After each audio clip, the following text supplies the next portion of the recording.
भारत के मध्य में बसे छोटे से गांव कालीपुर में दो सबसे अच्छे दोस्त राहुल और अक्षिता को बाहर घूमना बहुत पसंद था। एक धूप वाले दिन उनकी नजर गांव के पुस्तकालय के धूल भरे कोने में रखे एक प्राचीन मानचित्र पर पड़ी। मानचित्र से पास के जंगल के भीतर छिपे एक रहस्यमय मंदिर का स्थान पता चला। ऐसा कहा जाता था कि मंदिर में एक शक्तिशाली खजाना है जो किसी भी इच्छा को पूरा कर सकता है। राहुल और अक्षिता को दिलचस्पी हुई और उन्होंने मंदिर को खोजने के लिए एक साहसिक कार्य शुरू करने का फैसला किया। उन्होंने कुछ नाश्ता पैक किया, अपना बैकपैक उठाया और सुबह जल्दी निकल पड़े। जैसे जैसे वे जंगल में गए, पेड़ ऊंचे होते गए और रास्ता संकरा होता गया। उन्होंने तेज जलधाराओं को पार किया, चट्टानों पर चढ़े और घने पत्तों के बीच से गुजरे।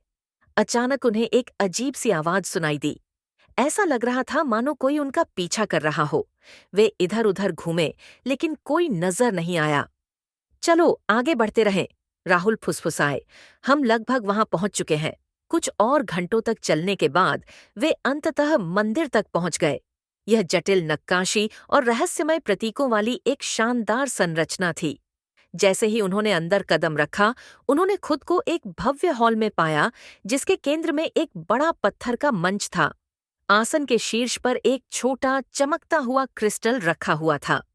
यह खजाना होना चाहिए, अक्षिता ने कहा। लेकिन जैसे ही वे क्रिस्टल के पास पहुंचे, उन्हें दीवारों से तेज आवाज सुनाई दी। देवताओं के खजाने को परेशान करने का साहस कौन करता है? यह गर्जा। राहुल और अक्षिता चौंक गए, लेकिन वे बहादुरी से खड़े रहे और अपने इरादे बताए। आवाज शांत हो गई और फिर एक बुद्धिमान वृद्ध आरशी उनके सामने प्रकट हुए। आरशी ने कहा, आपने साहस और सम्मान दिखाया है। मैं आपकी एक एक इच्छा पूरी करूंगा, लेकिन याद रखें, असली खजाना आपके द्वारा साझा की गई दोस्ती और रोमांच है। राहुल किसी भी घायल जानवर को ठीक करने की क्षमता की कामना करता था, जबकि अक्षिता एक जादुई तूलिका की कामना करती थी जो उसकी कलाकृति को जीवंत कर दे।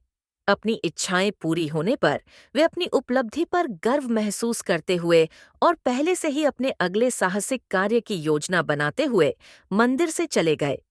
जैसे ही वे हाथ में हाथ डालकर अपने गांव वापस गए, उन्हें पता चला कि उनकी दोस्ती सभी का सबसे बड़ा खजाना थी।